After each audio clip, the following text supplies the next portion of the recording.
Os parlamentares presentes, senhores funcionários, a população que nos acompanha, os cidadãos aqui que vieram nos honrar com a sua presença. Eu gostaria de fazer algumas ponderações sobre as discussões que houve no dia já de hoje e também no dia de ontem, que foi um dia bastante controverso e tumultuado aqui.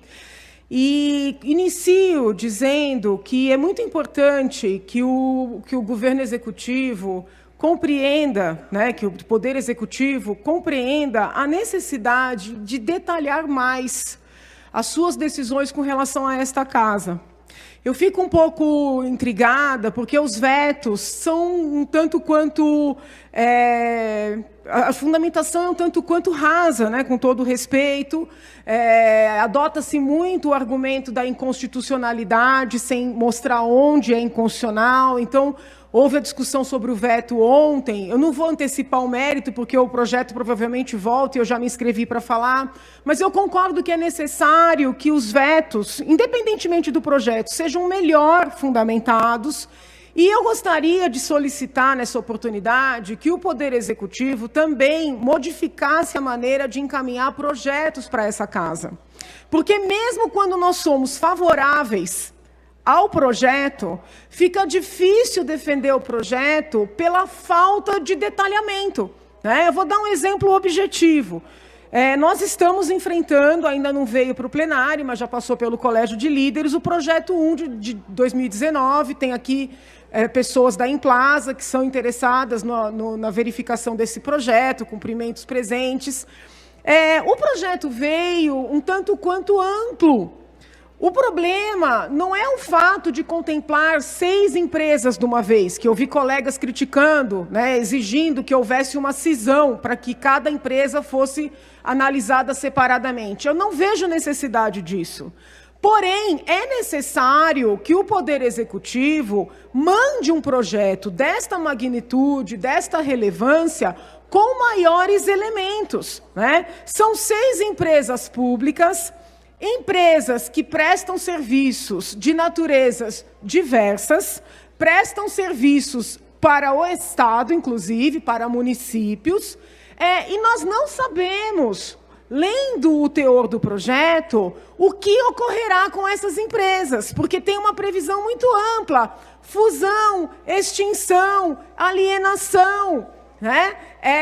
Eu fico preocupada, apesar de ser favorável a um enxugamento da máquina pública, mas eu fico preocupada em nós aprovarmos um projeto tão amplo e, eventualmente, venha a ocorrer, não estou com isso dizendo que ocorrerá, mas, eventualmente, venha a ocorrer alguma ilegalidade e nós venhamos a ser responsabilizados por esta eventual irregularidade futura. Então, o que nós precisamos? Eu cheguei ontem a falar sobre isso com o presidente Cauê, estava aqui presente. Eu falei: presidente, o governo vai ter que mudar a maneira de encaminhar os projetos para esta casa.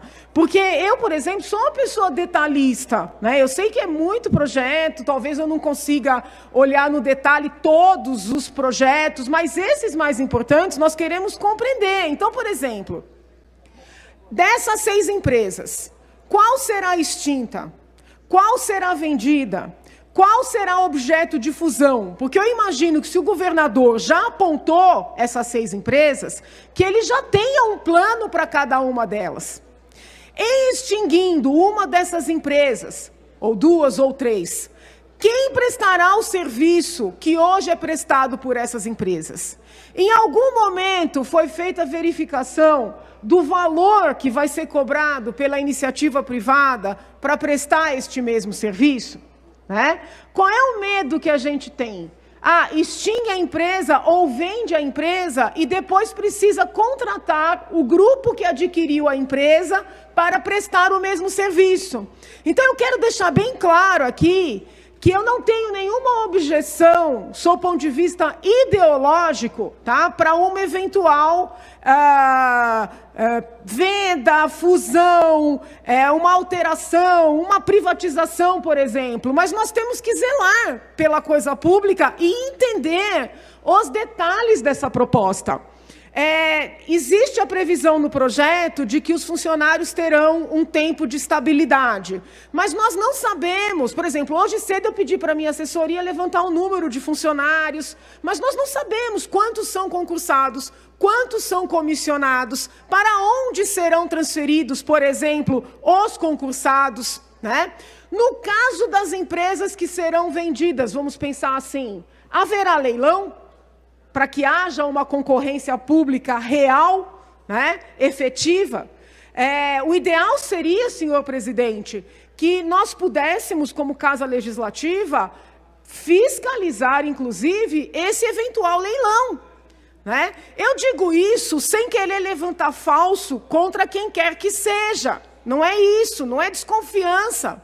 Mas, infelizmente, os escândalos envolvendo licitações e concorrências públicas no nosso país, eu vou usar um verbo esquisito, mas ele cabe aqui, abundam. Né? Todo dia nós temos notícias de um novo escândalo. Sem querer fazer juízo de culpa, estamos assistindo no estado do Paraná, por exemplo, uma série de denúncias envolvendo o antigo governador daquele estado, que é também do partido do nosso governador. Não sei se o ex-governador do Paraná é culpado ou inocente, mas o que nós temos lá? Que licitações foram feitas, que as pessoas que apresentaram a proposta de valor mais baixo foram contempladas e depois foram trazidos vários aditivos, transformando aquela compra, né, em algo bilionário. E há relatórios e depoimentos de que esses valores que foram pagos foram devolvidos para políticos, autoridades e assim por diante. Então, a gente tem medo, né, como membro do Poder Legislativo, de autorizar de maneira genérica essa operação, né, e amanhã aparece uma situação e nós, de alguma maneira, colaboramos para ela. Então, qual é o meu pleito para com o Poder Executivo? Que eu sei que essa prática de enviar projetos no regime de urgência é uma prática que ocorre na casa.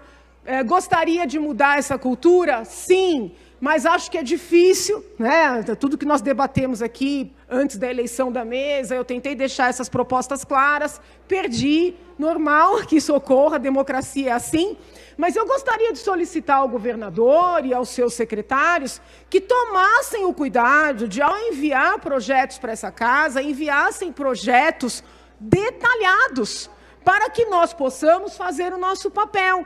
Né? Então, é muito importante dizer isso, fazendo a ponderação de que nós não somos contrários ao enxugamento da máquina, não somos contrários à privatização, muito pelo contrário, né? Queremos esse enxugamento, entendemos que é importante para o nosso país, tanto na esfera federal, como na estadual e na municipal, porém, precisamos de mais elementos. Qual dessas 6 empresas é superavitária? Qual é deficitária? Qual vai ser o modelo, né, da negociação que vai ser feita? Não é possível que a gente não tenha essas informações.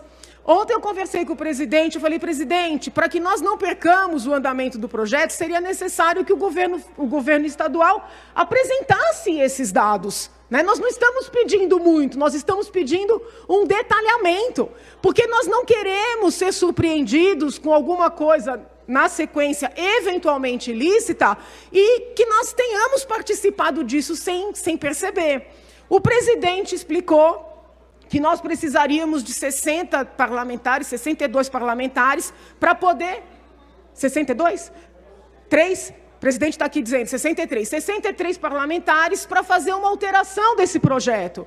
Nós podemos trabalhar para isso, mas não seria melhor que o governador e seus secretários já percebessem que a nossa vontade é boa de fazer as coisas da maneira correta e colaborassem para esse fim? Então é um pleito, nós estamos iniciando essa legislatura, queremos trabalhar para o bem do Estado, mas queremos que as coisas ocorram da maneira correta. Não é porque somos favoráveis ao enxugamento, à reforma da Previdência, à privatização, que seremos favoráveis a esse processo ocorrer de qualquer forma. Né? Nós queremos ser prevenidos, evitar qualquer irregularidade, para que as negociações sejam feitas da maneira mais justa para todas as partes envolvidas. Então, agradeço imensamente a atenção, já me inscrevi para voltar na próxima oportunidade, ainda nesta tarde. Obrigado, nobre